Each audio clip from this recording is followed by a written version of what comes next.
Proverbs 13:24 states,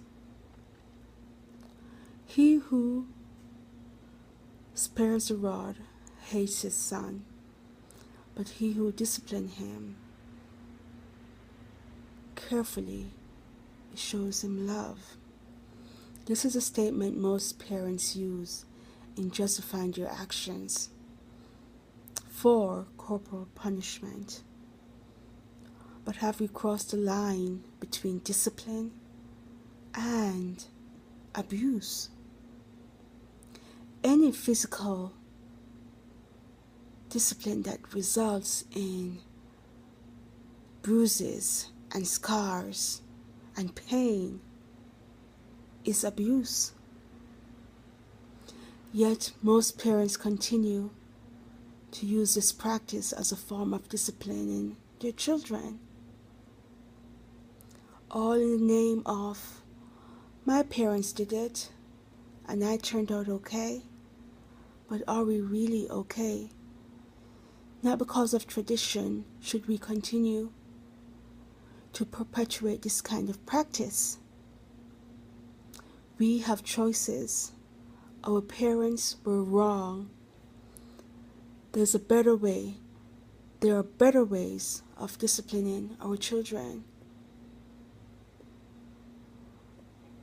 Have we gone from slapping a child on the hand when they're attempting to turn a stove on as a form of showing them how to stay away from danger, to using anything that we have within our grasp to discipline our children? You're talking cords, brooms, brushes, pads, whatever within reach, all in the name of forcing the child to do what you want them to do. There is a better way.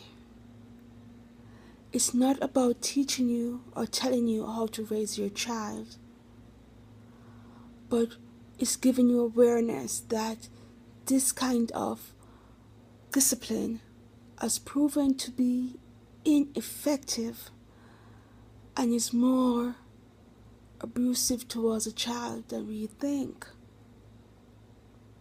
According to the Pediatric Association and the ACLU, children who experience corporal punishment at home tend to be more aggressive amongst their peers. They tend to be bullies. Their action is that they have to be aggressive or mean to get what they want. And this is what they practice. The data has also shown that these children tend to be emotional.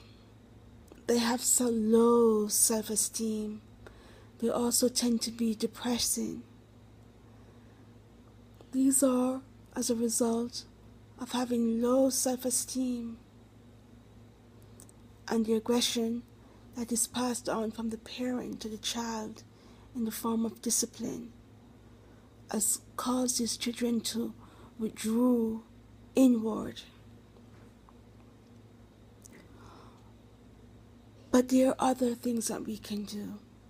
We do not have to continue to follow this trend. I've outlined for you a few options that you can consider. There is positive reinforcement, encouraging the child. There's cognitive discipline. There's also reward for good behavior. You will see that once you've continued to practice these, the children will be more cooperative. Then they will regain your trust. Also, do not attempt to discipline your child when you are angry, because